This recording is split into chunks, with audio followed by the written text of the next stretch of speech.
अभी just now मैं कुछ जन को बता रहे थे, स्टार्ट कर दीजिए। अभी जस्ट नाउ कुछ जन को बता रहे थे कि सपोज मान लेते चारों चैप्टर्स मिला के आपका टोटल 70 चैप्टर्स, सारों सब्जेक्ट मिला के 70 चैप्टर्स है। सपोज, मेरे को पता नहीं कितना एग्जैक्टली होगा। अगर 70 चैप्टर्स है तो आप पहले ढूंढ लीजिए कि मेरा कौन सा 50 या 55 या 60 चैप्टर्स में आई एम वेरी स्ट्रांग, वो चैप्टर्स को पहले कर लीजिए। राइट, देखिएगा इंस्टीट्यूट पेपर सेटिंग करता है, आपका मार्क्स का डिस्ट्रीब्यूशन वेल रहता है। जैसे फॉर एग्जांपल मैं बता रहा हूं, अगर आपका इको में 10 चैप्टर्स है तो यू कैन एक्सपेक्ट 10 चैप्टर्स में से ही इक्वली डिवाइडेड रहेगा क्वेश्चन पेपर्स। हाँ, ऐसा नहीं होगा कि एक चैप्टर से क्वेश्चन दिया ही नहीं। अगर सपोज मान लेते कम दिया तो भी यू कैन एक्सपेक्ट 7 क्वेश्चन तो रहेगा ही। इसका मतलब every chapters will have more और लेस इक्वल वेटेज। तो अगर ऐसे करके मैं देखो हर सब्जेक्ट्स का ही, तो ऐसे करके मैं देखो तो 70 चैप्टर्स है टोटल। तो मैं कुछ चैप्टर्स में बहुत स्ट्रांग हूं, कुछ चैप्टर्स में मैं वीक हूं। तो जिसमें मैं वीक हूं वो चैप्टर्स पहले नहीं पढ़ेंगे, हर सब्जेक्ट का ही वो चैप्टर्स को पहले पढ़ेंगे जिसमें मैं स्ट्रांग हूं। जैसे सपोज मेरे को कोई एक जन बोला सर मार्केट इज, मेरे को माइक्रो इकोनॉमिक्स का मार्केट वाला चैप्टर को डिफिकल्ट लगा। मार्केट से सपोज पकड़ लेते हैं 10 क्वेश्चंस आएगा, तो मार्केट का 10 क्वेश्चंस छोड़ के मेरे पास तो और 40 क्वेश्चंस है ना माइक्रो का, तो मैं पहले वो 40 क्वेश्चंस को टारगेट करूंगा।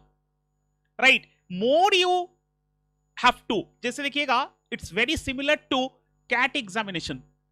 तुम सब नहीं अटेम्प्ट कर पाएगा, तो आप कितना अटेम्प्ट कर पाओगे। हर एलिमिनेशन टेस्ट का रूल ही यही है कि हम कितना करेक्ट अटेम्प्ट करेंगे। इसके हिसाब से मेरे पास जो जो चैप्टर्स में मेरा स्ट्रॉन्ग पॉइंट है वो चैप्टर्स में पहले करूंगा। और किसी क्वेश्चन में अगर अटका हुआ है, एमसीक्यू में इको का किसी क्वेश्चन में अटका हुआ है, उसके पीछे दिमाग मत लगाइए, go to the forward question. एक क्वेश्चन के पीछे ज्यादा टाइम देने से टाइम किल हो जाएगा। राइट, इसलिए please go to the next question, ऐसा करके छोड़ दीजिए वो वाला, लास्ट में देखा जाएगा। तो इस तरह से तुमको अटेम्प्ट करना है इको का पेपर। Fine, please open. आज के क्लास में हम लोग टारगेट रखते हैं ये 3 पोर्शंस का, डिमांड, इलास्टिसिटी ऑफ डिमांड और सप्लाई, ये 3 पोर्शंस का। एक बार अगर क्विक रिवीजन करने के बाद हम तो टारगेट रखे कि देयर आर 60 क्वेश्चंस एमसीक्यूज है, देखते हैं कितना कर पाएंगे। उसके हिसाब से अपने लोग, अगर कुछ नहीं कर पाया तो उसको डेफिनेटली तुम लोग नेक्स्ट क्लास के पहले एक बार अपने से करके लाना। जो जो डाउट होगा वो कर लीजिएगा, एक बार यहां पे पूछ लीजिएगा। Fine, this homework has to be done in the last moment. Fine, इस डिमांड तुम लोग को फर्स्ट याद रहेगा, demand is a flow concept because it is measured in a time period. Demand का डिटर्मिनेंट्स, कौन कौन फैक्टर्स के ऊपर डिमांड डिपेंड करता है, उसमें से मोस्ट इंपॉर्टेंट है 3 ठो। एक है इनकम, एक है प्राइस ऑफ रिलेटेड गुड्स, और एक ठो है तुम्हारे फ्यूचर एक्सपेक्टेशंस ऑफ प्राइसेस। मैं देखा कि मैक्सिमम ये 3 टाइप ऑफ डिटर्मिनेंट से ही अधिक क्वेश्चंस देता है, maximum number of questions. Income के रेस्पेक्ट पे हाउ मेनी कमोडिटीज हम लोग पढ़े थे? 3, name them. Luxury good 2, inferior good 3, inexpensive necessaries. Fine, inexpensive necessaries को इनकम के रेस्पेक्ट पे क्लासिफाई कैसे किया था? इनकम अगर इंक्रीज करेगा तो उसका डिमांड चेंज नहीं करेगा। इंफीरियर गुड का आप लोग कैसे डिफाइन किए थे? इनकम बढ़ेगा तो उसका डिमांड कमेगा, ये था इंफीरियर गुड का डेफिनेशन। और नॉर्मल गुड में हम लोग बताए थे कि अगर इनकम बढ़ेगा तो उस गुड का डिमांड भी इंक्रीज करेगा। ये था 3 important point. Price of related goods, हम लोग देखे थे कि 2 टाइप ऑफ रिलेटेड गुड्स होता है, एक है सब्स्टिट्यूट गुड, एक है कॉम्प्लीमेंट्री गुड। ये मैं स्टेटमेंट बोल रहा हूं, तुम लोग सुन के बोलेगा ट्रू की फॉल्स। सब्स्टिट्यूट गुड्स के केस में दोनों गुड के भीतर प्राइस और डिमांड का रिलेशन डायरेक्ट है। मतलब अगर एक पर्टिकुलर गुड का प्राइस इंक्रीज करेगा तो दूसरे कमोडिटी का डिमांड भी इंक्रीज करेगा। That means there is a direct relation. अगर एक कमोडिटी का प्राइस कमेगा तो दूसरे कमोडिटी का डिमांड भी कमेगा। तो इसका मतलब there is a direct relationship between price of one good and demand for another good. Complementary good के केस में it was opposite, inverse relation था। इसका मतलब अगर कॉम्प्लीमेंट्री गुड का प्राइस इंक्रीज करेगा तो demand for the other commodity will decrease, inverse relationship था। ये तो वेरी इंपॉर्टेंट। इसका बाद फ्यूचर एक्सपेक्टेशंस ऑफ प्राइसेस जो था डिमांड का डिटर्मिनेंट्स में, अगर कंज्यूमर्स आर एक्सपेक्टिंग कि फ्यूचर में प्राइस करेगा तो करेंट डिमांड का क्या पोजीशन होगा? Current demand will rise. And अगर फ्यूचर में प्राइस कमेगा, current demand will also fall. जैसे अभी देखेगा रिसेंटली जीएसटी का रेट्स फॉल करने की चांसेस बनता है, तो जीएसटी का रेट अगर फॉल करेगा तो पीपल में withheld their डिमांड बाद में करेगा। तो ऐसा पर्टिकुलर सिचुएशंस में आप लोग का डिमांड अफेक्टेड होता है। अपार्ट फ्रॉम दिस बहुत सारे फैक्टर्स है जिसके ऊपर डिमांड डिपेंड करता है, जैसे कि मार्केट फैक्टर्स भी होता है, पॉपुलेशन भी है, डिस्ट्रीब्यूशन ऑफ इनकम भी है। डिस्ट्रीब्यूशन ऑफ इनकम में एक तो इंपॉर्टेंट पॉइंट था, अगर डिस्ट्रीब्यूशन इक्वल है, नॉर्मल गुड्स का डिमांड ज्यादा होगा, यानी कि नेसेसरी गुड्स का भी डिमांड हाई हो सकता है, और अगर अनइक्वल डिस्ट्रीब्यूशन है तो लग्जरी गुड्स का डिमांड हाई होगा। रिच पीपल का, इसके रिलेटेड एक क्वेश्चन पूछ रहा है, रिच पीपल का एमपीसी क्या होता है? मार्जिनल प्रोपेंसिटी टू कंज्यूम कम होता है, और पुअर पीपल का ज्यादा होता है। इसका मतलब अंडर डेवलप्ड कंट्रीज में मार्केट डिमांड हाई होगा, क्योंकि अंडर डेवलप्ड इकोनॉमीज मतलब there will be more number of poor people या मिडिल क्लास पीपल, तो इस जगह पे डिमांड विल बी हाई। किंतु डेवलप्ड कंट्रीज में एमपीसी कम होता है, और देयरफॉर डेवलप्ड कंट्रीज में कंजम्पशन गुड का डिमांड होपफुली कम भी रह सकता है। तो this is what the important determinants of demand. Fine, इसके हिसाब से एक बार लुक ऑन द स्क्रीन। अगर तुम बोलेगा this particular thing, why the demand curve is downward sloping, it's because of the inverse relation. अच्छा, इसमें आपने लोग एक चीज पढ़े थे, price effect, income effect, substitution effect. इसको एक बार जस्ट रिकॉल करते हैं, क्या क्या पढ़े थे। तुम लोग उस पेज को ओपन करेगा अपने एबीटीएफ वाला मैट के में या अपने समारी मैट पे। हम एक बार बोल रहे, तुम लोग रिकॉल करो, हां यही दिमाग में सेट किया हुआ है कि नहीं। प्राइस इफेक्ट, इनकम इफेक्ट और सब्स्टिट्यूशन इफेक्ट में क्लासिफाई किया जा सकता है। मतलब price effect can be divided into two effects, one is income effect, another is substitution effect. एक इफेक्ट पॉजिटिव होता है जब क्वांटिटी डिमांडेड बढ़ेगा, ये हम सेकंड पॉइंट बताए थे। इसका मतलब सब्स्टिट्यूशन इफेक्ट सब समय पॉजिटिव होता है। वो कैसे? सपोज मान लेते एक पर्टिकुलर गुड का प्राइस, एक्स गुड का प्राइस फॉल किया, वाई इसका सब्स्टिट्यूट, वाई का प्राइस कांस्टेंट है। इसका मतलब एक्स और वाई, अगर एक्स नॉर्मल है तो वाई भी नॉर्मल होगा, एक्स अगर इंफीरियर है वाई भी इंफीरियर होगा, because they are substitute good. Substitute मतलब क्लोज सब्स्टिट्यूट होता है। तो एक बात देखो, एक्स का दाम अगर घट गया तो definitely X will become relatively cheaper compare to Y, तो एक्स का demand will increase. That means substitution effect is positive whether the good is normal good और whether the good is inferior good. दोनों good के case में substitution effect is positive, क्योंकि demand क्या हो रहा है? इंक्रीज कर रहा है। करेक्ट? ओके, ये बताए थे। अब आते हैं इनकम इफेक्ट, मतलब इंफीरियर गुड और नॉर्मल गुड इनकम इफेक्ट कैसे कम करते हैं। सपोज एक गुड का दाम कम हो गया तो पहले बोलेगा तुम्हारे परचेसिंग पावर क्या होगा? बढ़ेगा। परचेसिंग पावर अगर बढ़ेगा, if the good is normal good, तो उसका डिमांड क्या होगा? इंक्रीज करेगा। पहले बताओ, ठीक बोले? इसका मतलब in case of normal good the income effect is positive, क्या right? That means normal good के केस में हम क्या देख रहे हैं? Substitution effect is positive, income effect is positive also, दोनों ही पॉजिटिव है। किंतु if the good is inferior और अगर प्राइस कम हो गया, तुम्हारे रियल इनकम बढ़ गया, तो इंफीरियर गुड है मतलब तुम डिमांड क्या करेगा, कम कर देगा। तो डिमांड कम कर देगा मतलब इनकम इफेक्ट बिकम्स नेगेटिव। कौन सी गुड के लिए, इंफीरियर गुड के लिए, करेक्ट। तो मेरा कंक्लूजन निकला दो चीज, अगर नॉर्मल गुड है सब्स्टिट्यूशन इफेक्ट और इनकम इफेक्ट दोनों ही पॉजिटिव, और अगर इंफीरियर गुड है substitution effect positive, income effect negative. पहले बताओ ठीक बोले, राइट? यहां तक okay. Now tell me, normal good के लिए the demand curve is downward sloping, क्योंकि ये दोनों इफेक्ट ही पॉजिटिव है। प्राइस अगर घट रहा है तो क्वांटिटी डिमांडेड इंक्रीज कर रहा है।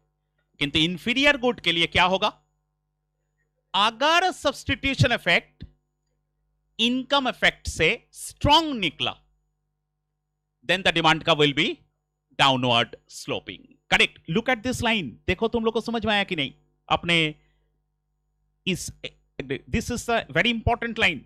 तुम लोग दरकार लगे तो ये हमारी बुक में अंडरलाइन भी करके रख सकता है। Please see this point. Number 2, for inferior good demand curve is downward sloping when substitution effect is stronger than, greater लिखा हुआ है, स्ट्रॉन्गर देन कौन से इफेक्ट, इनकम इफेक्ट। क्या इट्स राइट? Okay fine. किंतु नोट बोल के जो लाइन लिखा हुआ है वो भी वेरी इंपॉर्टेंट, डिमांड का for inferior goods it's upward sloping कब होगा, when substitution effect is less stronger than income effect. ठीक है, इसका मतलब इंफीरियर गुड में अपवर्ड राइजिंग कर्व होगा, मतलब अपवर्ड राइजिंग कर्व होगा, जबकि income effect become stronger than substitution effect. Okay, ये कंक्लूजन के साथ साथ ही हम लोग बताए थे, देखो जस्ट उसके नीचे में ड्राइंग किया हुआ है, मैंने जस्ट नेक्स्ट पार्ट में, कि कब सब्स्टिट्यूशन इफेक्ट स्ट्रांग होता है, मतलब कब डिमांड कब डाउनवर्ड स्लोपिंग होता है। सब्स्टिट्यूशन इफेक्ट स्ट्रांग होने का कुछ कंडीशंस आर गिवन, 1 2 3 करके। देखो वेरी इंपॉर्टेंट 3 पॉइंट, एक वेरी क्लोज सब्स्टिट्यूट होगा, then it will be very strong. 2, there is lower cost of switching from one good to another good, एक गुड से दूसरा गुड में स्विच करने का, जैसे कि एग्जांपल दिया हुआ है पेट्रोल डीजल से ईवी कार्स में, it's very difficult to switch over quickly. तो इसका मतलब लोअर कॉस्ट ऑफ स्विचिंग होगा, तो definitely easily substitution effect will become stronger. और there is less inconvenience in switching from one good to another good, जैसे कि यहां पे एग्जांपल दिया हुआ है चार्जिंग स्टेशंस वगैरह कुछ है कि नहीं देखना है। तो ये सब फैक्टर्स स्ट्रॉन्ग कर देता है सब्स्टिट्यूशन इफेक्ट को, राइट? ये 3 चीज को याद रखना है कि सब्स्टिट्यूशन इफेक्ट को कौन कौन फैक्टर स्ट्रॉन्ग कर देता है। फाइन, ये जगह पे तुम लोग को डिफिकल्टी हो सकता है, राइट? इसलिए इस जगह को एक बार दोबारा सोच लीजिएगा घर जाके। Fine, okay. Exceptions to the law of demand, एक बार फटाफट बोलिएगा। गिवन गुड का मीनिंग,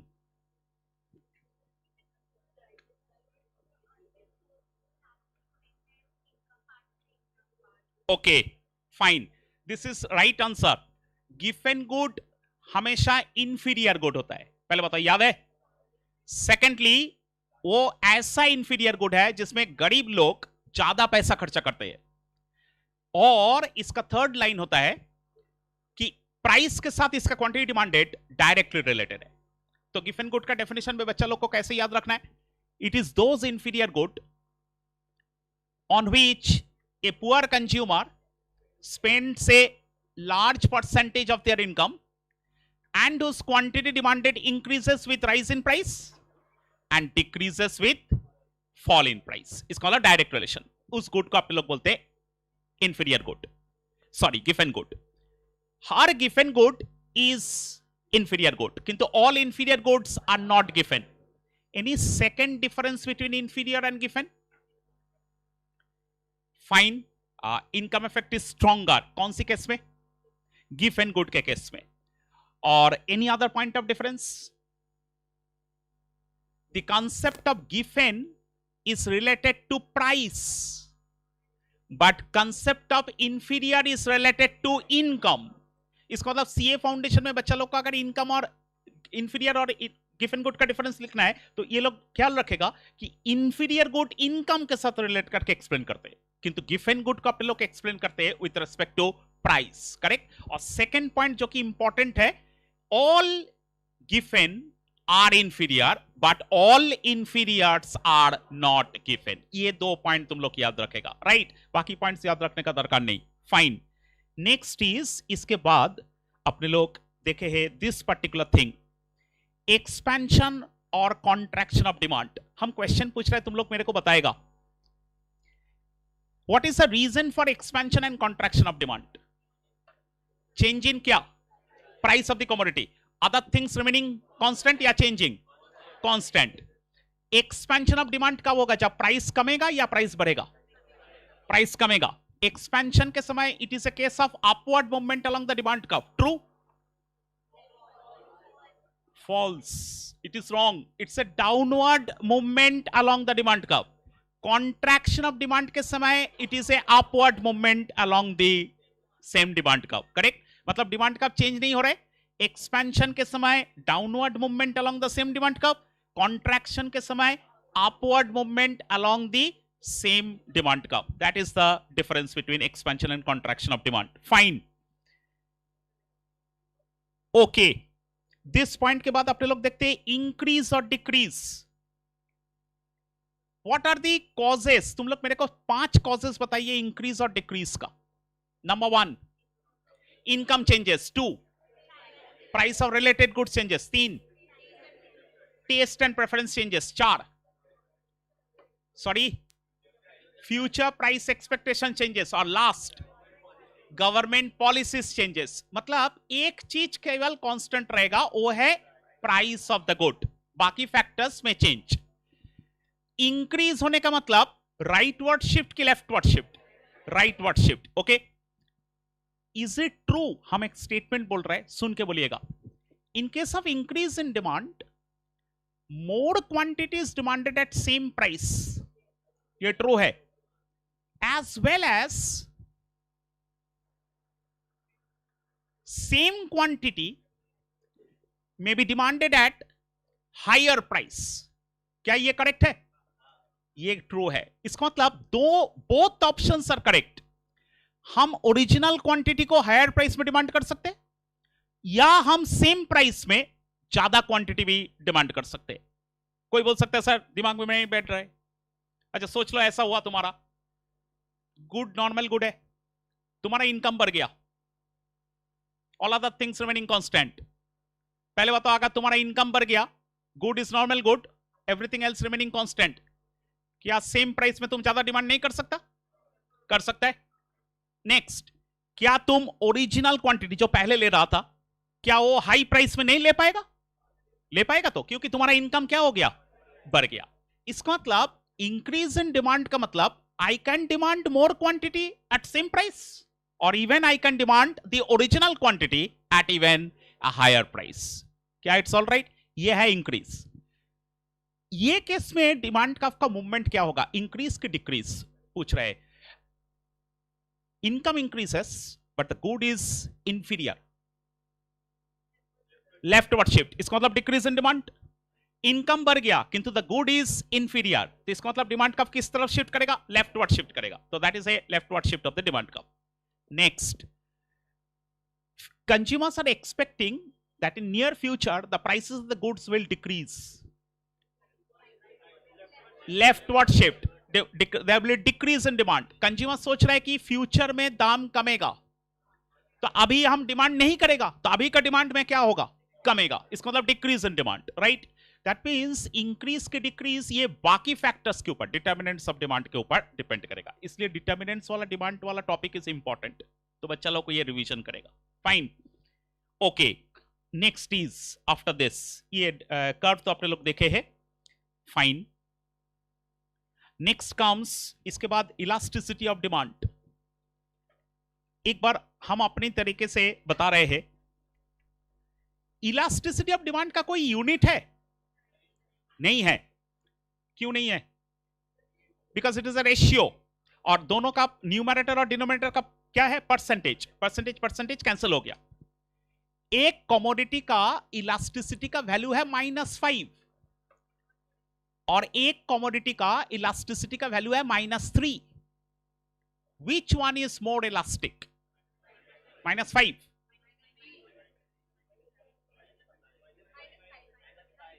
श्योर? किंतु -5 is less than -3। Correct, yes, एक बार क्वेश्चन रिपीट करते, कॉमोडिटी एक्स का इलास्टिसिटी ऑफ डिमांड है -5, कॉमोडिटी वाई का इलास्टिसिटी ऑफ डिमांड है -3। मैं पूछा एक्स और वाई में से ज्यादा इलास्टिक कौन है? एक्स, -5। किस लिए? क्योंकि इलास्टिसिटी को अपने लोग एब्सोल्यूट टर्म्स पे लेते, नॉट माइनस टर्म्स पे, करेक्ट? इसलिए although -5 is less than -3, but still in elasticity -5 is greater than -3 because we consider them in absolute sense, not in sign wise consider नहीं करते। Fine, okay. इलास्टिसिटी में जो minus sign है वो क्या denote करते हैं? Inverse relation between price and quantity. Fine, तो तुम लोग बताएगा गिवन गुड का प्राइस इलास्टिसिटी ऑफ डिमांड क्या होगा? पॉजिटिव। क्यों? बिकॉज गिवन गुड के केस में प्राइस के साथ डिमांड का रिलेशन डायरेक्ट होता है, इसलिए गिवन गुड का प्राइस इलास्टिसिटी पॉजिटिव होगा। फाइन, इलास्टिसिटी का वैल्यू -3 है एक कमोडिटी का, तो बायर्स एक्चुअली -3 वाला जो कंसेप्ट है, इससे सेलर को क्या बेनिफिट होगा? सेलर क्या अंदाज कर सकता है ये वैल्यू को देख के? -3 कमोडिटी का डिमांड का क्या होगा? बढ़ेगा कि कमेगा? अच्छा, कमोडिटी का डिमांड कब बढ़ेगा? अगर प्राइस में चेंज होगा? नहीं, बहुत स्पेसिफिकली बोलिए, प्राइस बढ़ेगा कि कमेगा? कमेगा। इसका मतलब अगर प्रोड्यूसर देख रहा है कि मैं अपने सामान का दाम 10% कम कर रहा हूं, तो मेरा डिमांड 30% बढ़ने का चांसेस है। अगर मैं सामान का दाम 1% कम कर रहा हूं, तो मेरा बाजार में डिमांड 3% बढ़ने का चांसेस है। This is called -3। उल्टा, अगर प्राइस में बढ़ाऊंगा 1%, तो मार्केट में डिमांड 3% फॉल करेगा। इसका मतलब इलास्टिसिटी मेजर करता है कि एक कमोडिटी कितना रेस्पॉन्ड करेगा in demand with respect to a change in price of the commodity. That is its measurement. Next बोलेगा, इसका फॉर्मूला क्या था परसेंटेज वाला? Percentage change in quantity demanded divided by percentage change in price, और इसको simplify किया तो अपने लोग को मिला था delta Q by delta P into P1 by Q1। Fine, ये जो P1 बाय Q1 है, ये कौन सा प्राइस है? ओरिजिनल वाला कि फाइनल वाला? ओरिजिनल वाला। वेरी गुड, यस, करेक्ट, आ रहे हैं पॉइंट वाइज। सेकेंडली, पहले एक बार क्विकली बोलेगा कितने डिग्रीज होता है? 5 डिग्रीज होता है। जो परफेक्टली इलास्टिक था, उसमें क्या चेंजेस हो रहा था वेरिएबल्स का? तुम लोग बताएगा। Perfectly elastic, no change in price but there is change in demand, that's called perfectly elastic demand. What is the shape of the demand curve? Horizontal.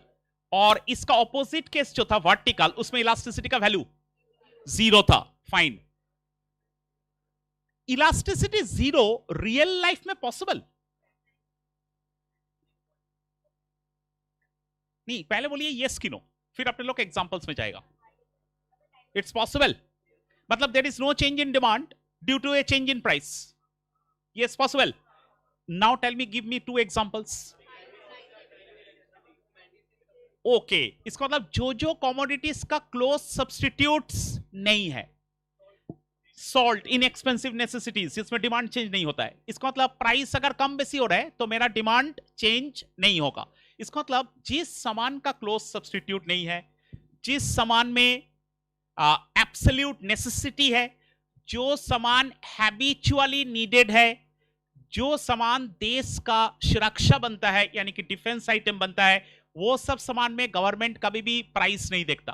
Price चाहे ज्यादा भी हो कम भी हो, मेरे को जितना क्वांटिटी में लेना था उतना क्वांटिटी मैं डिमांड करूंगा ही करूंगा, राइट? इसका मतलब ये सब सामान का डिमांड वर्चुअली कभी भी चेंज नहीं होता। इलास्टिक डिमांड और इनइलास्टिक डिमांड, ये दोनों में डिफरेंस क्या है? किसका चेंज ज्यादा होता है, इलास्टिक डिमांड में या इनइलास्टिक? इलास्टिक डिमांड पे किससे ज्यादा होता है प्राइस का चेंज के कंपेयर में? Is it elastic? प्राइस अगर 7% फॉल किया, 7, quantity demanded has increased by 7.1%, yes it is elastic, क्योंकि 7.1 इज मोर देन 7।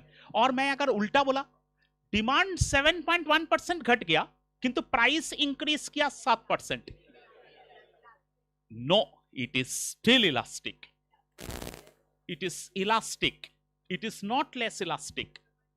एक सेकेंड, हम एक बार फिर बोल रहे हैं, स्टेटमेंट को रिपीट कर रहा है, सुनो मेरा स्टेटमेंट को। डिमांड घट गया 7.1%, प्राइस इंक्रीज किया 7%, इलास्टिक ही है। इलास्टिक का डेफिनेशन क्या है? डिमांड का चेंज ज्यादा होगा compare to change in price. क्या मैं बोला है कि डिमांड हमेशा बढ़ेगा? नहीं, चेंज होगा ज्यादा, चेंज ज्यादा, चेंज बढ़ भी सकता है, घट भी सकता है। घटेगा तो भी इलास्टिक होगा, बढ़ेगा तो भी इलास्टिक होगा। क्या यू गॉट इट? ओके, इसका मतलब बढ़ना है या घट रहा है ये नहीं देखना है, हमको देखना है कि अमाउंट ज्यादा है कि नहीं, उसके ऊपर डिपेंड करेगा इलास्टिसिटी का value. Is it all right? Fine. Next is, उस केस में और नहीं जा रहे, मेरे को एक बार बताएगा, एक पर्टिकुलर डिमांड का फ्लैटर है और एक पर्टिकुलर डिमांड का स्टीपर है, कौन सा डिमांड कर्व का इलास्टिसिटी ज्यादा होगा? फ्लैटर का, और स्टीपर का इलास्टिसिटी कम होगा। फाइन। एक single straight line demand curve में डिफरेंट पॉइंट पे इलास्टिसिटी सेम होता है कि अलग अलग होता है?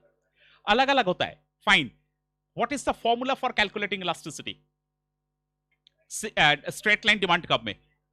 Wrong, sorry, lower segment by upper segment. याद आ रहा है कि नहीं? Right, lower segment by upper segment. इसलिए मिड पॉइंट पे इलास्टिसिटी का वैल्यू कितना था? 1। एक सेकंड, तुम लोग एक बार ये डायग्राम देखो ऑन द स्क्रीन, ये पेज एक बार ओपन करके देख सकता है क्या? Could you get this point?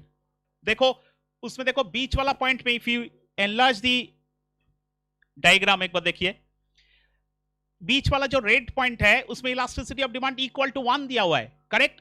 और अपर हाफ में ग्रेटर देन 1, लोअर हाफ में less than 1। Fine. What is the value of elasticity on the X axis? 0।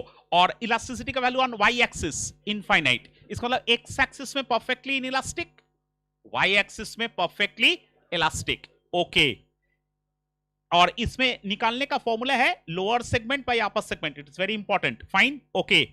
Next is after this, हाँ, this part is very important, ये highlight करके रखेगा। मेरे को लगता है question should be very very important, आएगा ही आएगा कैलकुलेशंस में।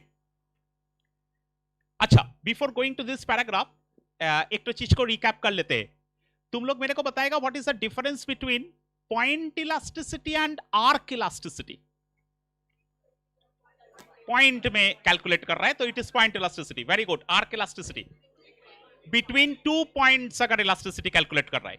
अच्छा, अब हम तुमको आंसर दे रहे हैं, एक पर्टिकुलर प्राइस में अगर इलास्टिसिटी कैलकुलेट कर रहा है, एक पर्टिकुलर पॉइंट पे, that means it's calculating elasticity at a single price. और आर्क में अगर हम इलास्टिसिटी कैलकुलेट कर रहा है, we are calculating at 2 different prices, right? तो अगर हम 2 डिफरेंट प्राइसेस में लेते हैं, और मैं ये वाला फॉर्मूला यूज करते हैं, delta Q by delta P into P1 by Q1, तो देखो ये फॉर्मूला अगर यूज करते तो मेरा प्राइस इलास्टिसिटी का 2 डिफरेंट वैल्यू आएगा, बिकॉज P1 और Q1 का वैल्यू चेंज हो जा रहा है। मैं क्या बोला, तुम लोग को समझ में आया? सपोज मान लेते हैं P1 का वैल्यू है 10, Q1 का वैल्यू है 20, P2 का वैल्यू है 12, Q2 का वैल्यू है 15। मतलब जब सामान का दाम 10 रुपया था, एक बंदा डिमांड कर रहा था 20 यूनिट्स, जब प्राइस बढ़ गया 12 तो वो डिमांड कम कर दिया 15। तो तुम अगर 10 को P1 मानेगा और इलास्टिसिटी कैलकुलेट करेगा, जो आंसर आएगा, क्या 12 को प्राइस फर्स्ट प्राइस मान के अगर 10 लेते सेकंड प्राइस, क्या सेम वैल्यू ऑफ इलास्टिसिटी आएगा? नहीं, डिफरेंट वैल्यू आ रहे। तो इसका मतलब when you are moving on the same 2 points, you are getting 2 different values of elasticity, correct? तो this is a problem. ये प्रॉब्लम को ओवरकम करने के लिए हम लोग यूज किए थे आर्क इलास्टिसिटी। और आर्क इलास्टिसिटी में आपने लोग क्या किए थे? P1 को भी नहीं लिए थे, P2 को भी नहीं लिए थे। इंस्टेड हम लोग एवरेज लिया था, P1 plus P2 divided by 2, Q1 plus Q2 divided by 2। फिर से जो मेन क्लास में बोले थे, एक बार फिर से रिपीट करती है, वो बहुत वाइटल पॉइंट है, ख्याल रखेगा। अगर दो प्राइस दिया हुआ है, फर्स्ट फॉर्मूला जो अप्लाई करना है सारे बच्चा लोग को, आर्क फॉर्मूला। अगर चारों आंसर में से कोई आंसर मैच नहीं किया तो फिर नॉर्मल फॉर्मूला अप्लाई करेंगे, करेक्ट? तब नॉर्मल फॉर्मूला में अप्लाई करेंगे और अप्लाई करके जो आंसर मैच करेगा उसमें टिक करेगा। सपोज मान लेते सेकंड ऑप्शन, सपोज मान लेते दोनों ऑप्शन में दिया हुआ है, तो करेक्ट आंसर इज आर्क वाला। इतना बेरहमी की तरह मारेगा नहीं, गारंटीड कोई एक ही आंसर रहेगा। किंतु सपोज मान लेते दो प्राइस दिया हुआ है और दोनों आंसर ही दिया हुआ है, पॉइंट वाला भी आर्क वाला भी, तो most correct answer is arc वाला, राइट? और थर्ड थिंग जो मैंने पहले भी बताए थे कि अगर कोएफिशिएंट ऑफ प्राइस इलास्टिसिटी पूछेगा तो डेफिनेटली साइन के साथ आंसर लिखना है। मतलब कोएफिशिएंट में सपोज मान लेते कोएफिशिएंट वाला आंसर पूछा, तुम्हारा प्राइस और क्वांटिटी दिया हुआ है, तीन आंसर है प्लस में, एक आंसर है माइनस में, सॉल्व ही नहीं करेगा, वो माइनस में टिक लगा दीजिएगा, क्योंकि कोएफिशिएंट मतलब ही answer should be coming with a minus sign, correct? किंतु अगर दो माइनस है तब सॉल्व करना पड़ेगा, राइट? ओके, इसलिए this is the important thing. I hope पहले बताओ तुम लोग को पॉइंट और आर्क वाला डिफरेंस समझ में आया? This is the difference. अब आते हैं total outlay method. Total outlay method में फर्स्ट बताएगा, क्या हम लोग सब डिग्रीज मतलब 5 डिग्री कैलकुलेट कर सकते हैं टोटल आउटले मेथड में? यस कि नो? मैं बोला 5 डिग्री है, elastic, in elastic, unitary elastic, perfectly elastic, perfectly in elastic. क्या टोटल एक्सपेंडिचर मेथड में ये पांचों डिग्री का वैल्यू कैलकुलेट कर सकते? नहीं। कौन सा दो नहीं कर सकते? Perfectly elastic, perfectly in elastic नहीं कैलकुलेट कर सकते। ये डिमेरिट हो गया, पहला डिमेरिट। कौन सी मेथड का? टोटल आउटले मेथड का। सेकंड डिमेरिट तुम लोग बताएगा। डिफिकल्ट सवाल पूछ लिए क्या? Correct, very good. Exact value of elasticity को कैलकुलेट नहीं कर सकता टोटल आउटले मेथड में। आइदर बोल सकते इलास्टिक और बोल सकते हैं इन इलास्टिक, किंतु इलास्टिक मतलब क्या 2.5 की 5.7 की 5 एग्जैक्ट वैल्यू बोल नहीं सकते। फाइन, ओके, ये समझ में आया? पहले बताओ, ये ऐसे मेरे को देख रहा है क्या? ये नहीं लिखा हुआ है? लिखा हुआ है कि नहीं लिखा हुआ है? अगर नहीं लिखा हुआ है तो प्लीज लिख लीजिए, राइट? ये टोटल आउटले का इसके साइड में लिख लीजिए, इसी में, या तुम्हारे जो ओरिजिनल वाला मैट है उसमें लिख लीजिए। हम क्या बोले, रिपीट कर देते। टोटल एक्सपेंडिचर मेथड में एग्जैक्ट वैल्यू कैलकुलेट नहीं कर सकते। हिंदी में बोल दिया, exact value of elasticity cannot be determined.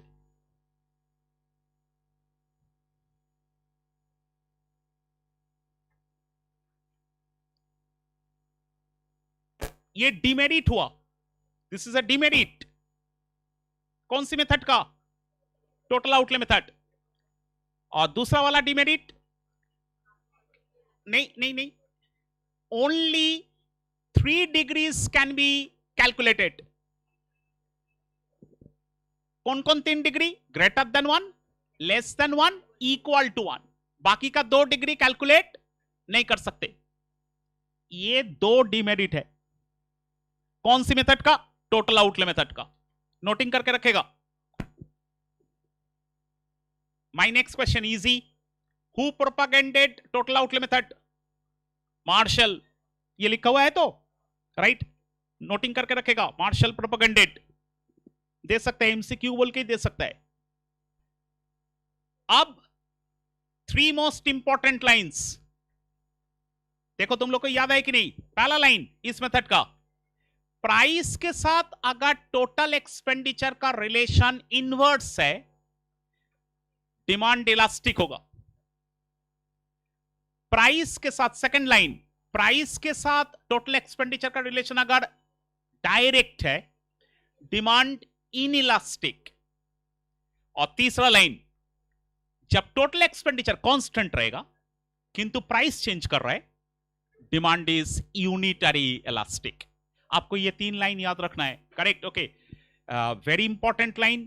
Price total expenditure directly related inelastic, inversely related elastic, no change in total expenditure unitary elastic. Correct? यहां पे कौन कौन लाइन देख लो एक बार। पहला टिक, सेकेंड टिक, थर्ड टिक, और ये 3 टिक का 3 ऑपोजिट लिखा हुआ है, चेक करो। तुम लोग देखा 3 ऑपोजिट लिखा हुआ है, चेक कीजिए। ऑपोजिट लिखा हुआ है, करेक्ट? इसलिए ऑपोजिट वाला को याद नहीं रखना है, you will be able to remember. खाली 3 लाइन याद रखना है, करेक्ट? Okay, fine. स्किप करते, we go to the next part. अब आते हैं income elasticity. Next comes,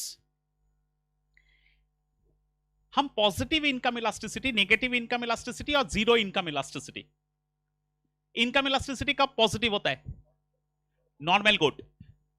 example ना बोल के डेफिनेशन बोलिए। मैं सुना एक है, percentage change in quantity demanded is more than percentage change in income, right बोला? अच्छा, अगर हम ये बोलते तो तुम लोग क्या बोलता? पॉजिटिव नहीं होता? Percentage change in quantity demanded is less than percentage change in income, क्या ये पॉजिटिव नहीं होगा? इसका मतलब तुम उसको कॉन्ट्राडिक्ट कर रहे, मेरे को नहीं, वो जो आंसर दिया हम खाली वो डिक्टेट किया। फिर से बोलते, ये मेरे को रिप्लाई दिया, सर पॉजिटिव इनकम इलास्टिसिटी कब होता है? जब क्वांटिटी डिमांडेड का चेंज इनकम का चेंज से ज्यादा होगा। पहले बताओ हम ठीक ठाक बोला, तो बाद में नहीं बोलेगा सर ये हम नहीं बोले। पहले बताओ हम ठीक ठाक बोले? फाइन, राइट, ये करेक्ट आंसर हुआ। पॉजिटिव इनकम इलास्टिसिटी मतलब इनकम और डिमांड का रिलेशन डायरेक्ट, इसलिए ना उसको घुमा दिया हम। हाँ, इन क्वांटिटी डिमांडेड कम चेंज किया, इनकम ज्यादा चेंज किया, हाँ तो भी हो सकता है पॉजिटिव। कैसे? इनकम बढ़ गया 10%, डिमांड बढ़ गया 7%, 7। तो पहले बताओ, दोनों डायरेक्टली रिलेटेड, पॉजिटिव होगा।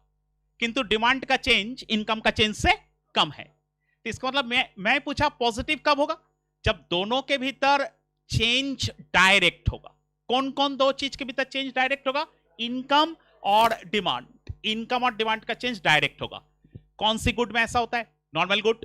नॉर्मल गुड में there is a direct relation. इसका मतलब नॉर्मल गुड के लिए हम देखते हैं इनकम इलास्टिसिटी पॉजिटिव। कौन सी गुड के लिए इनकम इलास्टिसिटी का वैल्यू ग्रेटर देन 1 होगा? लग्जरी की नेसेसरी? लग्जरी।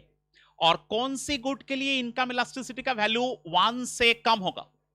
नेसेसरी। 0 से ग्रेटर किंतु 1 से कम। कौन सी good? Necessary good. Fine, okay. Normal good 2 type का होता है, लग्जरी भी होता है, नेसेसरी भी होता है। लग्जरी के लिए income elasticity greater than 1, necessary के लिए income elasticity less than 1। Fine. Income elasticity negative कब होगा? Inferior good. डेफिनेशन बोलो वही ऐसे, इनवर्स रिलेशन। इसका मतलब इनकम अगर इंक्रीज करेगा तो क्वांटिटी डिमांडेड कमेगा, और ये होता है कौन सी गुड में? इंफीरियर गुड में होता है। फाइन। इनकम इलास्टिसिटी 0 कब होगा? No change in demand. कोई गुड ऐसा है? इनएक्सपेंसिव नेसेसरी गुड ऐसा होता है, करेक्ट? Okay, fine. अब आते हैं क्रॉस प्राइस इलास्टिसिटी का। 3 केसेस था इसका भी। पॉजिटिव क्रॉस प्राइस इलास्टिसिटी, ये इंपॉर्टेंट, स्टार करके रखेगा, सोच लेगा एक बार घर जाके। क्रॉस प्राइस इलास्टिसिटी बहुत बार क्वेश्चन दिया है, ABC। सब बच्चा लोग सुना? ABC is important. Cross elasticity कब पॉजिटिव होता है? बोलो।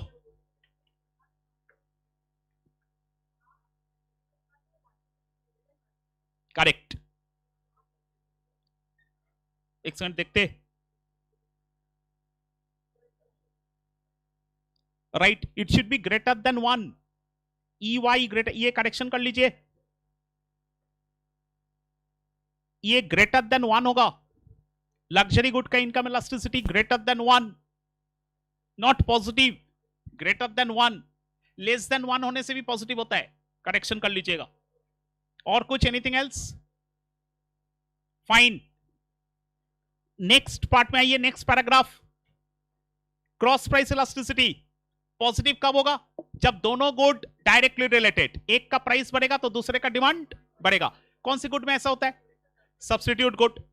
अब देखो, परफेक्ट सब्स्टिट्यूट मतलब homogeneous good, cross price elasticity infinite हो जाएगा। वेरी इंपॉर्टेंट, हाईलाइट करके रखेगा। क्रॉस प्राइस इलास्टिसिटी इनफाइनाइट होता है कौन सी गुड्स में? Perfect substitute. दूसरा नाम होमोजीनियस, नहीं लिखा हुआ है, you may write it by its side. Perfect substitute का आप लोग बोलते हैं होमोजीनियस। नेक्स्ट है क्लोज सब्स्टिट्यूट। क्लोज सब्स्टिट्यूट मतलब क्रॉस प्राइस इलास्टिसिटी हाई होगा। और डिस्टेंट या weak substitute, cross price elasticity low होगा। ये तीन याद रखेगा। नेगेटिव क्रॉस इलास्टिसिटी होता है कॉम्प्लीमेंट्री गुड्स में, और जीरो क्रॉस इलास्टिसिटी होता है जब कोई गुड अनरिलेटेड है। Fine, next is zero cross elasticity this particular. अच्छा, इसमें भी देखेगा जिस गुड का सब्स्टिट्यूट नहीं है, जिस गुड का सब्स्टिट्यूट नहीं है, जैसे कि इलेक्ट्रिसिटी, क्लोज सब्स्टिट्यूट नहीं है, इसका भी क्रॉस इलास्टिसिटी जीरो होता है। करेक्ट, ख्याल रखिएगा। फाइन, नेक्स्ट इज, इसके बाद एडवर्टाइजमेंट इलास्टिसिटी था। आफ्टर दिस एडवर्टाइजमेंट इलास्टिसिटी का, इसका भी सेम होगा। ई का वैल्यू ग्रेटर देन 1 मतलब इलास्टिक। मेरे को एक बार बताएगा एडवर्टाइजमेंट इलास्टिसिटी का फॉर्मूला क्या था? Percentage change in quantity demanded divided by percentage change in advertisement expenditure. Okay, can it ever be negative? अगर होगा तो कैसे हो सकता है?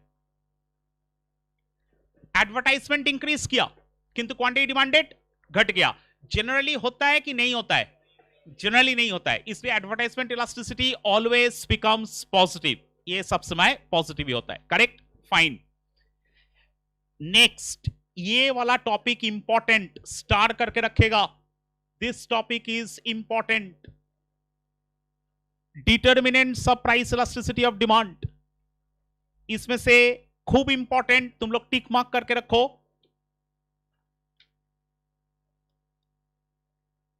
एक तो है availability of substitute, number 1, tick करके रखेगा, these are important. Number 2, number 3, number 7 और नंबर 10। हम रिपीट करें, 1 2 3 7 10, दीज आर इंपॉर्टेंट। एक बार डिसेंडिंग ऑर्डर में करते। टाइट डिमांड मतलब कॉम्प्लीमेंट्री गुड। कॉम्प्लीमेंट्री गुड मतलब डिमांड विल बी इनइलास्टिक। तुम अगर एक गुड डिमांड किया तो डेफिनेटली दूसरा गुड तुमको लेना पड़ेगा। You can not change its demand, तो चेंज इट्स डिमांड नहीं कर सकता, मतलब inelastic. Turn to 7 number point, possibility of postponement. Postponement मतलब बाद में लेना है। तो सपोज मान लेते हैं प्राइस बढ़ गया, हम डिमांड अभी नहीं करेंगे, बाद में करेंगे, तो मैं चेंज कर रहा हूं डिमांड। चेंज कर रहा हूं मतलब इलास्टिक। अगर मैं चेंज नहीं कर सकता, इनइलास्टिक। इलास्टिक होगा जब तुम डिमांड चेंज कर पाएगा, और इनइलास्टिक होगा जब तुम डिमांड चेंज नहीं कर पाएगा। तो अगर हम पोस्टपोन कर दिया तो मैं I am changing my demand, तो चेंजिंग माई डिमांड मतलब मेरा डिमांड इलास्टिक होगा। और अगर मैं पोस्टपोन नहीं कर पाता, इसको I am not changing my demand, inelastic होगा। Right, okay. इलास्टिक मतलब मैं चेंज कर पाऊंगा, इनइलास्टिक मतलब I can not change. In that case अगर हम पोस्टपोन कर सकता है, इसका मतलब इट इज इलास्टिक, और अगर हम पोस्टपोन नहीं कर सकता, inelastic. All right, this is the value. बोलो, पोस्टपोन कर सकता है। नेसेसरी गुड का डिमांड तुम पोस्टपोन नहीं कर सकता। नेसेसरी गुड मतलब मेडिसिन, खाना, इसका डिमांड इनइलास्टिक इसलिए। किंतु सपोज मान लेते लग्जरी गुड, कार या लेजर ट्रैवल, तो इस कैन बी पोस्टपोन्ड। इसका मतलब मैं डिमांड चेंज कर सकता हूं, तो डेफिनेटली इसका डिमांड इलास्टिक होगा। Correct, okay, fine. एकदम पॉइंट नंबर 3 में आते हैं। तुम लोग मेरे को बताएगा प्रोपोर्शन वर्ड का क्या मीनिंग बता रहा है? Proportion, percentage, right. अगर मैं एक कंज्यूमर ज्यादा परसेंटेज पे स्पेंड कर रहा है एक कमोडिटी पे, तो उसका डिमांड क्या होगा? इलास्टिक। और अगर कम परसेंटेज स्पेंड कर रहा है तो उसका डिमांड इन इलास्टिक होगा। हम लोग generally come percentage of income कौन सी गुड में स्पेंड करते हैं? इनएक्सपेंसिव नेसेसरी, और इनएक्सपेंसिव नेसेसरी गुड्स का डिमांड इसलिए इन इलास्टिक होता है। Correct, okay fine. Point number 2, multiple use और अवेलेबिलिटी ऑफ सब्स्टिट्यूट, दोनों सेम पॉइंट लग रहा है ना? रिपीट लग रहा है ना? नहीं, sure, tell me the difference. Correct. और नंबर 1? करेक्ट। एक गुड को I am putting into variety of use, और सब्स्टिट्यूट, नंबर ऑफ सब्स्टिट्यूट मतलब उस गुड का बहुत सारे ऑल्टरनेटिव गुड्स है। दोनों केस में डिमांड विल बी इलास्टिक। अगर एक गुड का वैरायटी ऑफ यूज है तो डेफिनेटली उसका डिमांड इलास्टिक होगा, और अगर एक गुड का लार्ज नंबर ऑफ सब्स्टिट्यूट है तो भी उसका डिमांड इलास्टिक होगा। दोनों केस में the demand will be elastic. इसका मतलब कौन सी केस में डिमांड इलास्टिक होगा, कौन सी केस में डिमांड इन इलास्टिक होगा, ये सब फैक्टर्स के ऊपर डिपेंड करेगा। तुम लोग सोच लिया होगा, अरे कुंडू बताया पहला 3 और 7 और 10 करने से हो गया, आ गया बेटा। ये सबसे इंपॉर्टेंट पॉइंट है, जैसे कि इट्स एब्सोल्युटली, तुम लोग बता रहे हैं कोई भी कॉम्पिटिटिव एग्जामिनेशन में ना कोई सजेशन काम नहीं करते। आपका देखिएगा सीयू का एग्जाम होगा, सजेशन काम करेगा। सीयू किसी को फेल नहीं कराएगा, यहां इंस्टीट्यूट फेल करा देगा। फेल कराएगा मतलब सीयू का भी फेल नहीं कराएगा, उसका प्राइमरी मोटिव है बच्चा लोग को पास करा दो, नहीं तो स्क्रूटिनी में आ जाएगा पेपर। हमको ही उल्टा बैम्बू। हाँ एकदम एकदम ऐसा बात है। एक्चुअली क्या होता है, यूनिवर्सिटी का परीक्षा होता है पब्लिक एग्जामिनेशन। पब्लिक एग्जामिनेशन में कोई किसी को फेल कराने का इरादा नहीं रखते।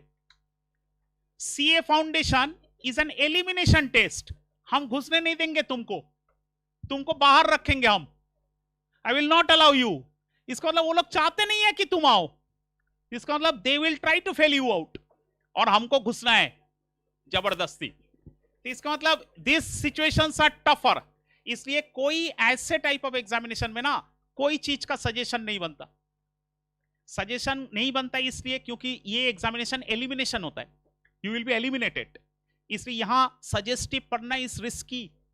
अगर आप छोड़ के जा रहे हो तो आप गारंटीड कुछ मार्क्स आपका छूट गया, ये आप दिमाग में सेट करके जाइएगा, पीस ऑफ माइंड रहेगा। चलो भाई हम पार के नहीं आए इसलिए नहीं कर सके, अगला टर्म में दीजिएगा, अब आर हो भैया अच्छे बारे। करेक्ट, ऐसा ऐसा होगा राइट। किंतु अगर तुमने सोच लिया कि नहीं हम पास हो जाएगा, ये बहुत डिफिकल्ट बात है। ये type of professional examinations are tougher in that way, otherwise it is not so in that sense not thing. इसलिए बाकी का पॉइंट जैसे कि 6 number point, 4 number, they are also important, किंतु पर के जाएगा। हम अधिकतर क्वेश्चन ये 5 पॉइंट में से देखे। Fine, next is after this, ये समरी था, इसको स्किप करते हैं। हाँ, एक बार ये सॉल्यूशन देखिएगा तो इलास्ट्रेशन 2 ऑन द स्क्रीन, तुम लोग पेज नंबर 8 में देखो। पहले बताओ तुम लोग को सॉल्यूशन समझ में आया? चेक कर लीजिए illustration 2, is this solution okay? Check कर लीजिए एट ए ग्लांस।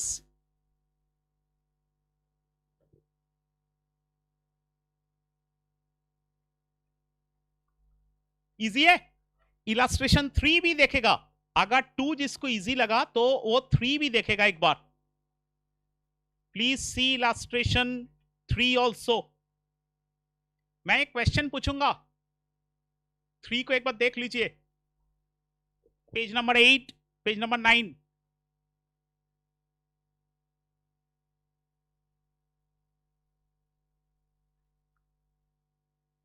क्या देख लिया? माई क्वेश्चन, 30 के साथ 18 ऐड क्यों किया लास्ट लाइन पे? करेक्ट। ये पहले बताओ सारे बच्चे लोग को समझ में आया कि नहीं? प्राइस घट गया बोल के, प्राइस अगर घटेगा तो क्वांटिटी डिमांडेड क्या होगा? बढ़ेगा। तो तुम्हारा चेंज आया 18, पुराना वाला 30 था, तो बढ़ेगा। तो बढ़ेगा मतलब मैं क्या करूं? ऐड करूं, इसलिए लास्ट में ऐड किया। और अगर प्राइस इंक्रीज करता तो ये लास्ट वाला प्लस साइन माइनस हो जाता। क्या इट्स ऑल राइट? ओके, तो ये चीज को ख्याल रखना है, फाइन, ओके। अदरवाइज ये सब में डिफिकल्टी और नहीं होना चाहिए, फाइन, ओके। स्किप करते, illustration number 4 is also easy, skip कर रहे। हाँ, ये देखते हैं 6 number illustration, income elasticity of demand. ये एक केस बेस्ड टाइप का क्वेश्चन है, सीबीक्यू। तुम लोग एक बार बताएगा, एक बार देख लीजिए प्लीज, रीड द टेबल पहले। Car type new used, price 6.5 lakh, quantity 400, used car price 60,000, quantity demanded 4,000। Question दिया during the previous year other things remaining the same, solution is given, you may try it out. देखो एक बार, during the previous year other things remaining the same, the real incomes of the customers rose on average by 10%. During the last year sales of new cars increased to 500 but sales of used cars declined to 3,850.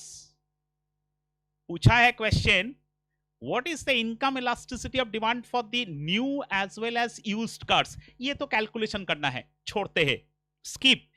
Second question का मेरे को बताइए answer. What inference do you draw from this measures of income elasticity? Without calculating tell me the answer. कौन सा वाला? Correct. कैसे बोला? Calculate तो नहीं किया। करेक्ट। पहले बताओ, ये एवरीबॉडी अंडरस्टूड?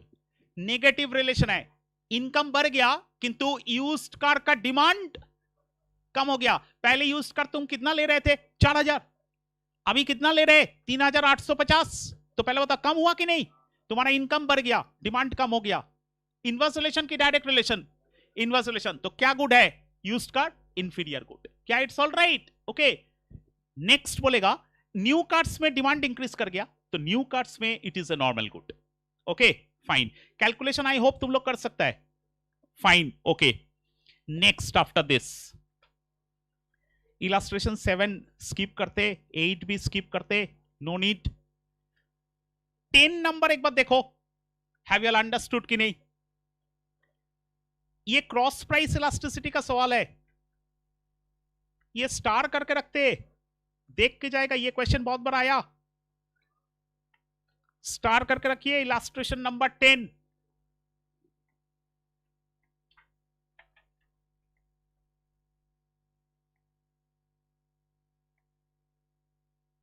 ये लोग इलास्ट्रेशन किया देखो पॉइंट मेथड से, not by arc method, notice किया? किंतु एक्चुअली करना चाहिए पॉइंट मेथड से, सॉरी आर्क मेथड से। दो प्राइसेस आर गिवन, दो प्राइसेस दिया हुआ है, मतलब आर्क मेथड से ही करना चाहिए।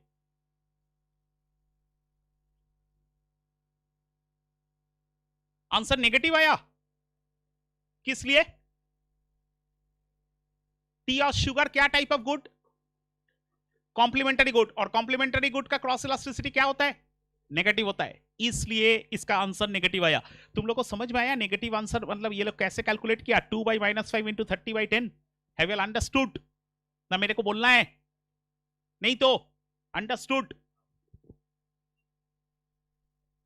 ओके। इसके बाद therefore we go to the next part, supply।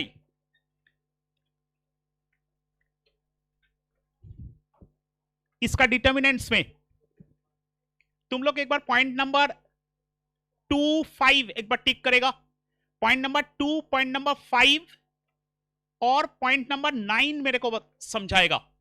2, 5, 9 ये मेरे हिसाब से इंपॉर्टेंट। एक बार हम बोल रहे हैं, देखो तुम लोग को समझ में आया कि नहीं? प्राइस ऑफ रिलेटेड गुड, अच्छा रिलेटेड गुड सप्लाई में होता है किंतु सब्सटीट्यूट, कॉम्प्लीमेंटरी नहीं। डिमांड में दोनों होता है, सब्सटीट्यूट एंड कॉम्प्लीमेंट, किंतु सप्लाई में जनरली सब्सटीट्यूट, क्योंकि सब्सटीट्यूट गुड बनाने में सेम टाइप ऑफ इनपुट लगता है, किंतु कॉम्प्लीमेंटरी गुड बनाने में सेम इनपुट नहीं लगता है। That's the reason, correct. Related good substitute good का प्राइस बढ़ गया, तो what will happen to the demand for the good in question? कम हो जाएगा, सप्लाई विल फॉल। ऐसा क्यों? it is more profitable to produce the good X instead of Y. तो resources will shift from Y to X. तो Y का production कमेगा, Y का supply कमेगा और X का प्रोडक्शन बढ़ेगा, X का सप्लाई बढ़ेगा. That is how supply is affected. क्या ठीक है? Come to point number 5. Government policy. Government generally 3 ठो पॉलिसी अपनाते हैं. एक है टैक्स पॉलिसी, एक है सब्सिडी पॉलिसी, एक है इंटरेस्ट रेट पॉलिसी. यहां पे नहीं लिखा हुआ है. एक बार बताएगा, गवर्नमेंट अगर टैक्स बढ़ा दिए क्या इंपैक्ट पड़ेगा सप्लाई में? कमेगा. गवर्नमेंट अगर सब्सिडी बढ़ाया बढ़ेगा. Therefore, tell me what is the difference between a tax and a subsidy? Tax is a negative effect और subsidy is a positive effect. Subsidy help है. Tax is आशीर्वाद का हाथ उठा लिया. Correct. That is called a tax. Tax मतलब you are put into trouble. That is a tax. Fine. Interest rate. मैं question बोल रहा हूं, तुम लोग आंसर बताएगा. Banks have increased interest rate on loans. Supply कम हो जाएगा. Banks have reduced interest rates on loans. Supply बढ़ेगा. क्या इट्स ऑल राइट? ओके, इस तरह से. क्यों ऐसा होगा? अगर हम लोन ही नहीं ले पाएंगे तो दो चीज नहीं होगा. मेरा प्रोडक्शन नहीं होगा, इन्वेस्टमेंट गिरेगा, प्रोडक्शन गिरेगा, सप्लाई गिरेगा. उल्टा डिमांड साइड भी इफेक्ट होगा. अगर इंटरेस्ट रेट बढ़ गया, डिमांड भी कम हो जाएगा. तो मार्केट में डिमांड भी कम, मार्केट में सप्लाई भी कम. इसका मतलब सप्लाई डिमांड बोथ अफेक्टेड. क्योंकि डिमांड अगर कम हो गया तो प्रोड्यूसर्स विल गेट इंटरेस्ट या नो इंटरेस्ट टू प्रोड्यूस. इसका मतलब that will give rise to a lesser amount of supply. ये. और last point, goal of the firm. Generally 3 goals होता है. Profit maximisation 2, sales maximisation 3, risk minimisation. कौन सा में सप्लाई सबसे कम होगा? रिस्क मिनिमाइजेशन में सप्लाई सबसे कम होगा. और सबसे हाईएस्ट सप्लाई होगा रेवेन्यू मैक्सिमाइजेशन में. सेल्स मैक्सिमाइजेशन में सबसे हाईएस्ट अमाउंट ऑफ सप्लाई होगा. ख्याल रखेगा. फाइन. ओके. ये लॉ ऑफ सप्लाई का पॉइंट में जो 3 रेड लाइंस लिखा हुआ है टिक टिक करके, bullet points. Have you understood the meaning of the second bullet? ये लाइन का मतलब क्या? मतलब प्राइस चेंज होगा तो क्वांटिटी सप्लाइड चेंज होगा. इसका मतलब which one is the cause and which one is the effect? Cause is the price and effect is supply. Correct. Okay, ये ख्याल रख. इसलिए it's a one sided relation. इसका मतलब same is with demand. Correct, एकदम right. Fine. And obviously third वाला, supply is a dependent variable. ख्याल रखेगा, quantity supplied is a dependent variable. Okay. Next is exceptions to the law of supply में भी कुछ commodities में exceptions होता है. एग्रीकल्चरल प्रोडक्ट्स है, पेरिशेबल गुड्स है, रेयर और आर्टिस्टिक गुड्स है, फ्यूचर एक्सपेक्टेशंस है, गवर्नमेंट रेगुलेशन है, लैक ऑफ रिसोर्सेस है. इतना याद नहीं रखना है. Please remember this 2 points. Number 3, 3 तो याद रखेगा. 3, 4, 5 तुम्हारे बुक में इतना नहीं लिखा हुआ है. 3, 4, 5 को ही खाली याद रखेगा. Complete. Go to the next page. Expansion of supply और contraction of supply का relation is absolutely same as demand वाला. किंतु खाली एक लाइन मेरे को बताएगा. Expansion of supply मतलब downward movement along the supply curve, upward movement. ऐसा क्यों? उधर तो downward हुआ था. क्योंकि इसमें direct relation है और उसमें क्या था? Inverse relation. Very good. Fine. Increase in supply मतलब rightward shift और decrease in supply मतलब leftward shift. इसमें क्या होगा? Increase के decrease. Producers are expecting that in near future prices will increase. Decrease in supply. क्या it's okay? Producers are finding price of substitute good will rise. Decrease in supply. क्या it's all right? Okay? इसका मतलब increase के decrease इसके हिसाब से other determinants of supply के ऊपर depend करेगा. Fine. ये part का जो diagram है, this is very important. Elasticity का डिग्रीज का 5 डिग्रीज है. ये 5 जो डायग्राम दिया हुआ है, हम एक बार रिकॉल कर लेते. तुम लोग विशेष करके सेकेंड, थर्ड और फोर्थ डायग्राम देखेगा.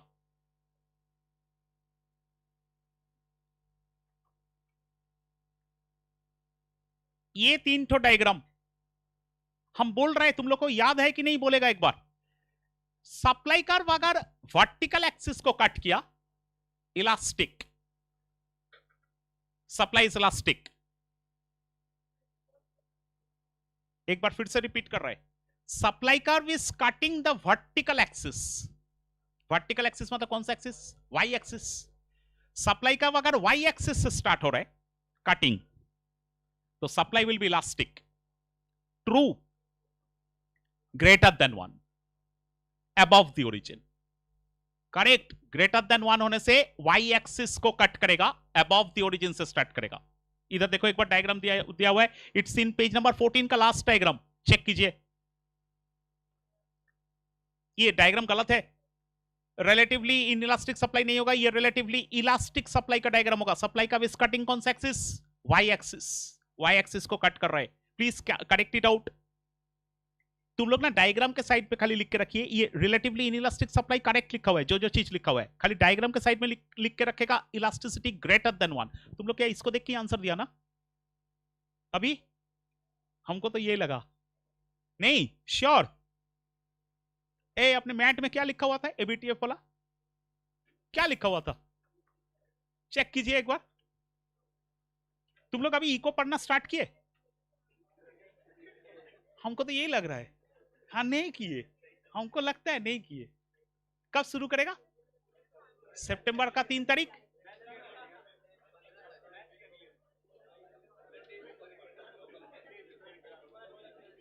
दस 11 तारीख से किंतु अकाउंट्स पढ़ना स्टार्ट करना है। कितना तारीख को है? 16 तारीख को। तो इसका मतलब 12 तारीख तो डेफिनेट, 11 तारीख से स्टार्ट करना है अकाउंट्स लॉ। उसके बाद कहां पड़ेगा इको? हाँ पहले। इसका मतलब तुमको 10 सितंबर के पहले इको कंप्लीट चाहिए, तभी ना तुम अकाउंट्स लॉ लेके लगेगा। इसका मतलब हमको 10 आज कितना तारीख है? 21। अच्छा है कि अगस्त 31 दिन का है, एक दिन ज्यादा मिले। इसका मतलब यहां का 10 दिन और बचा, उधर का 10 दिन, 20 दिन है आपके पास। आपको कुछ भी करना है 20 दिन के भीतर, राइट? ओके, अभी किंतु कंप्लीट कर लीजिए। Fine, okay. क्या बोले? ग्रेटर देन 1 में करेक्ट।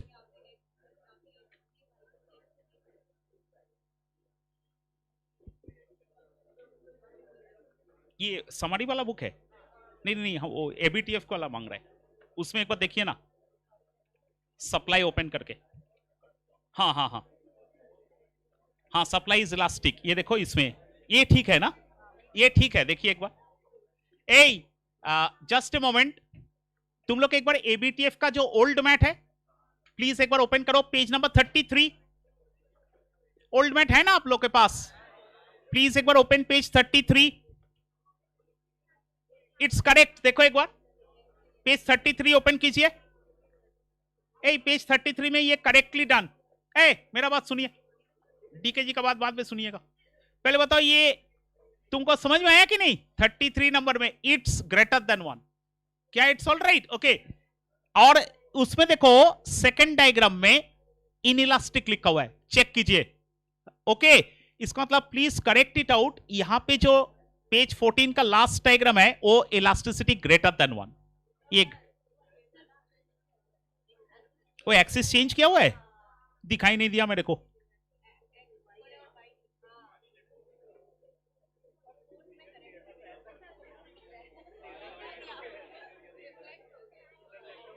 अच्छा अच्छा अच्छा, ओके ओके। नहीं हम रीड ही नहीं कर पाए, बहुत ही छोटा लिखा हुआ है। तब ठीक है, okay okay okay, fine fine. Therefore इसके बाद वाला भी वैसा है ना? ना ना, ये तो ठीक है। हाँ ये ठीक है, उधर पी लिया था। हाँ ऐसे उल्टा हो गया, ठीक ठाक बोले।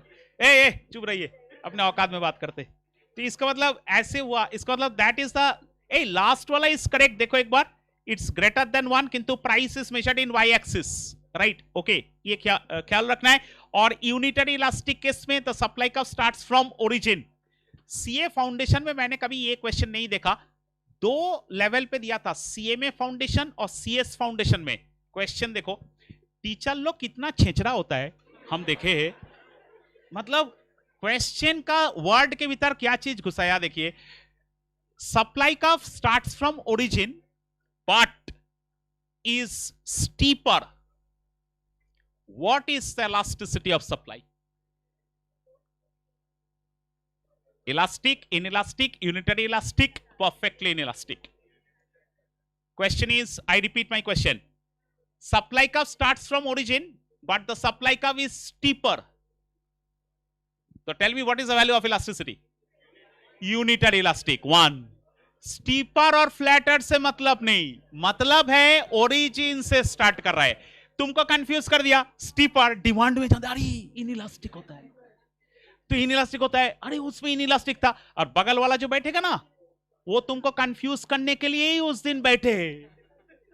मत सुनना, उसका बात सुननेगा फेल, उसका बाद नहीं सुना पास, गारंटीड. क्योंकि वो तुमको फेल कराने के लिए बगल में बैठे. बेटा पढ़ के नहीं आया, देखने आया था, जनवरी में देगा. हाँ, इसलिए वो मत देखना उसकी तरफ, घुस के ही पहले ऐसे देखो कि वो डर जाए, नहीं तो वो बर्बाद कर देगा तुमको, गारंटीड. इसलिए never ask that person neighbour sitting to you. वो गलत ही बताएगा, वो डेफिनेटली गलत बताएगा. Never entertain that person. खूब सावधान, किंतु बता देते, ये हम एक्सपीरियंस से बोलते हैं. जितना बार पूछा फेल किया, जितना बार पूछा, हमको बोला सर जानते पूछा बोल के फेल किया, अगर नहीं पूछते तो पास हो जाते. हम बोले पूछना काहे को, पूछना मत, फेल होके आओ, मत पूछना. एकदम एकदम गलत बोलेगा वो, करेक्ट, ख्याल रखिएगा. किंतु फाइन, ओवर. अच्छा, factors affecting elasticity of supply में एक बार टिक कर लेगा. हम बता देते इंपॉर्टेंट टाइम पीरियड. पहले बताओ, मिला 3 number. Next is number 6, production capacity. इसके बाद number 9, factor substitution and cost of substitution.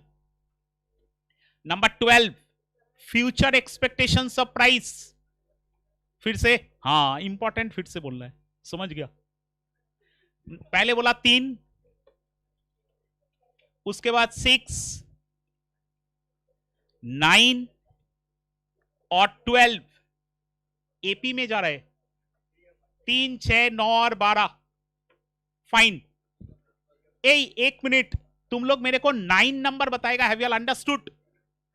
Elastic होगा कि इनइलास्टिक होगा? 9 number, factor substitution and cost of substitution. क्या वर्ड लिखा हुआ है, चेक करो. Factor substitution and cost of substitution is tough and high. Inelastic, you can not change your supply. और factor substitution और कॉस्ट ऑफ सब्स्टिट्यूशन अगर easy और लो, तो हम सप्लाई फटाफट चेंज कर सकते हैं, तो चेंज कर सकता है, मतलब इलास्टिक. Fine, okay. इसका भी point method, arc method, percentage method सभी होता है. फाइन. ये आर्क और परसेंटेज और ये चीज को दरकार नहीं है, मतलब ये याद नहीं रखना है, खाली वो जो इलास्टिसिटी एक डायग्राम में बोले हैं वो खाली याद रखेगा. Fine, okay. 1 मिनट, एक सेकंड. एक बार इसका हम 3-4 क्वेश्चंस तुम लोग को पहले सिलेक्ट कर देते. Please check. ये है तुम लोग के पास? है. मेरे को क्वेश्चन नंबर 2 का आंसर बताएगा on the screen. Can you all C?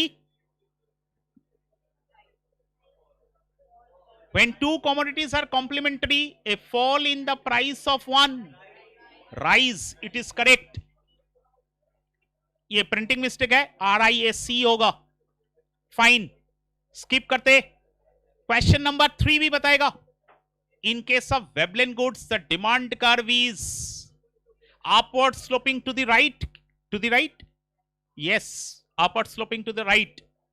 Upward sloping to the right. Correct. हाँ, एक्सेप्शन था, correct. Next question, 1 minute. 4 number भी आंसर बताएगा. Name the term which refers to the demand for consumer goods which is decreased weighing be the fact that others are also consuming the same commodity. Snob. Very good. सबको याद है तो इसको snob बोलते. Fine. Next is, ये easy है, 5 number नहीं करेगा। हाँ 6 का आंसर बोलिए। The substitution effect will be what when the price of the product false.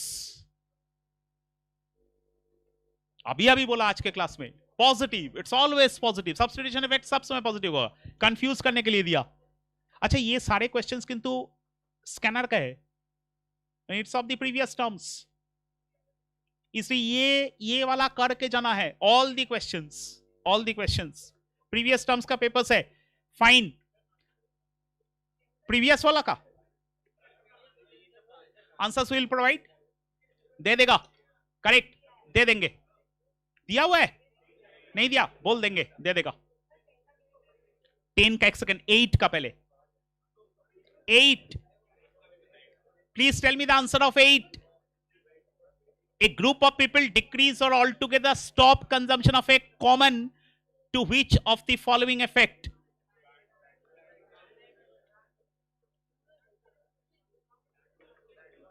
A group of people decrease or altogether stopped consumption. Bandwagon, to which of the following effect?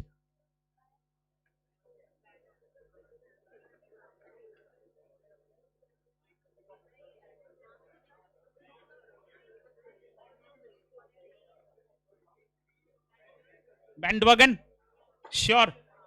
1 second question पढ़ते। A group of people decrease और altogether stop consumption of a common good to which of the following effect? It should be C, snob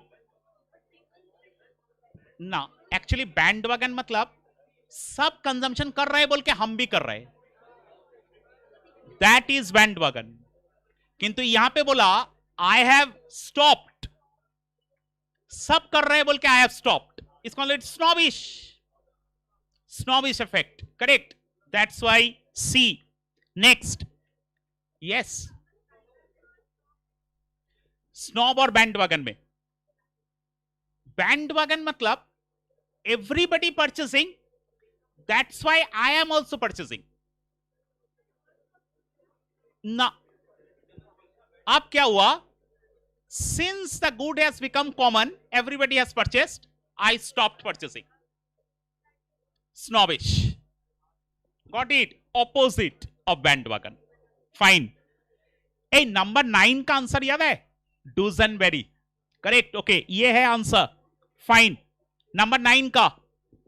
next is 10 number, conspicuous goods are also known as all of the above, it's all of the above is the correct answer। पहले बताओ तुम लोग को याद है, right, fine. 12 का answer बोलेगा, sorry 1 second, the demand का for a normal good has shifted to the right, which of the 4 events would have caused the shift? A fall in the price of a substitute with the price of the good unchanged, yes,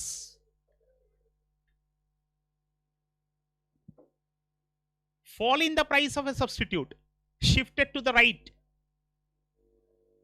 ये तो left होगा। Substitute good का दाम घट गया, ए coffee का दाम घट गया, तो हम ज्यादा चाय पिएंगे, क्या समझ में आया कि नहीं? हाँ राइट। नेक्स्ट बोलिए, retry, B C D, C को पढ़ते, a fall in the price of a complementary good with the price of the normal good unchanged, yes this is right, inverse relation होता है, करेक्ट, ओके फाइन। अच्छा एक बार quick yield करते, next after this, हाँ 15, which of the following statement is not correct? June 22 term का paper था। A sure, given good exhibit negative relationship between, correct, not correct, ये पॉजिटिव रिलेशन होता है, fine. Next is 16 is easy, देखो जून 23 का term का paper का question है। If the demand of bajra decreases due to decrease in its price, then bajra is a inferior good, fine। 18 number कैसा question देखो, बेहुदा सवाल, कोएफिशिएंट पूछा, एक तो भी आंसर नेगेटिव नहीं दिया, सॉल्व करना है, the nearest correction, actually the question is wrong. Coefficient अगर पूछा तो it should be with a sign. हमेशा कोएफिशिएंट सब समय साइन के साथ होता है। तुम लोग लिखता है ना क्वाड्रेटिक इक्वेशन में ax² plus bx plus c, suppose b के पहले माइनस साइन है, what is the coefficient of x? Minus b लिखता है कि नहीं? तो कोएफिशिएंट मतलब it should come with a sign. Elasticity में भी कोएफिशिएंट मतलब it should come with a sign, किंतु यहां पे सॉल्व करना है। यस, हाँ, नियरेस्ट करेक्ट, इसका मतलब जो कैलकुलेट करके देखेंगे which is the value positive. Fine, 19 is easy, skip करते, 1 मिनट। हाँ, question number 22, can you able to solve? There is a decrease in the price of LED TV after the budget announcement from 60,000 to 50,000, as a result of which demand for it has increased from 1,500 unit to 2,000 unit. The elasticity of demand for LED TV will be ARC method. ARC method apply करेगा, answer नहीं मिला तब point method apply करना है। दोनों दिया हुआ है तो ARC method is the correct answer. Skip करते, तुम लोग कर सकते हैं। फाइन, 23 भी सेम टाइप ऑफ, हाँ 24 का आंसर बोलेगा। 24, we cannot find exact coefficient of price elasticity, this is correct. We can find, गलत, C, we cannot determine whether the good is, नहीं, we can determine, fine, A is correct. Fine, 25 का answer. This is an important question. इतना time क्यों लग रहा है? Correct, tell me why. Correct, very good, because elasticity का value less than 1 है, तो लेस देन 1 मतलब कौन सी गुड होता है? Necessary good, therefore orange is a necessary good. क्या ठीक है? फाइन, स्किप करते, नेक्स्ट। इसके बाद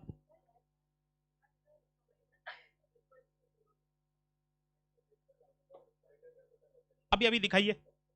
नहीं, करेक्शन कर लेते अगर है तो। हाँ, please correct it out. Page number बोलिएगा। पेज 7 ओपन करो सारे बच्चे लोग, समरी बुक, पेज 7। कहां दिया हुआ है दीदी? Zero income elasticity, necessities. Please write down 1 word more उसके पहले, इनएक्सपेंसिव, वो करेक्ट हो जाएगा।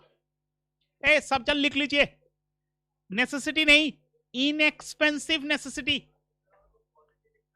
हाँ, और एक सेकेंड, पॉजिटिव इनकम इलास्टिसिटी में normal good, E equal to 1 correct, luxury greater than 1 वो भी करेक्ट। अभी ग्रेटर देन 1 करेक्शन किया आपने लोग, करेक्ट। और तुम क्या बोला? और कुछ नहीं तो बस ठीक है, okay fine. Come back to the screen या दिस क्वेश्चन सेट्स। हाँ ठीक, छोड़ देंगे। 1 मिनट, 5 मिनट, 5 मिनट्स। 29 का आंसर बोलेगा। 29, राम एंड सन्स मतलब उसका बच्चा लोग क्या? नहीं, वो कोई कंपनी का नाम होगा। हाँ, बोलिए इसका आंसर क्या होगा? कर सकेगा तो कौन सा फॉर्मूला यूज करेगा? आर्क वाला कि नॉन आर्क वाला? आर्क वाला। 2 पॉइंट्स आर गिवन, आर्क वाला पहले अप्लाई करेगा, नहीं बना तो point method. Correct, okay, skip कर रहे, ओके। ये वाला नहीं किया आज, इसलिए नहीं करेगा। वेट, कार्डिनल अप्रोच आ गया, इलास्टिसिटी, यूटिलिटी, फाइन, ये आपने लोग नहीं किए। सप्लाई वाला आया एक तो, 43 इजी है। 45 का आंसर और 46, 45, 46, 47 लास्ट 3 आंसर्स बोल के जाएगा। 45, 46, 47। Due to introduction of 5G mobiles in the market, the price of such mobiles has increased by 20% and thereby supply increased by 40%. The elasticity of supply will be +2 की -2? +2, correct. सबको समझ में आया? Fine. 46, the equilibrium price is determined by interaction between dash and dash It is also called as dash equilibrium, market equilibrium. Fine. इसको मतलब demand supply market. Option D. 47. In case of N inferior good income elasticity है lollipop, किंतु very important negative. ये question बहुत बार आया foundation में. मतलब तुम फ्रीक्वेंसी देखेगा इसका सबसे हाईएस्ट है इस क्वेश्चन का, किंतु very important, very easy but important question. Inferior good का इनकम इलास्टिसिटी नेगेटिव होता है. फाइन. ओके, हम लोग का नेक्स्ट 3 चैप्टर जो अगला है वो नेक्स्ट किस दिन होगा? शायद मंडे को है. मंडे है ना नेक्स्ट डेट कब दिया हुआ है? 25. आज कौन सा डे है? 21. मंडे है 25. ठीक है. ओके.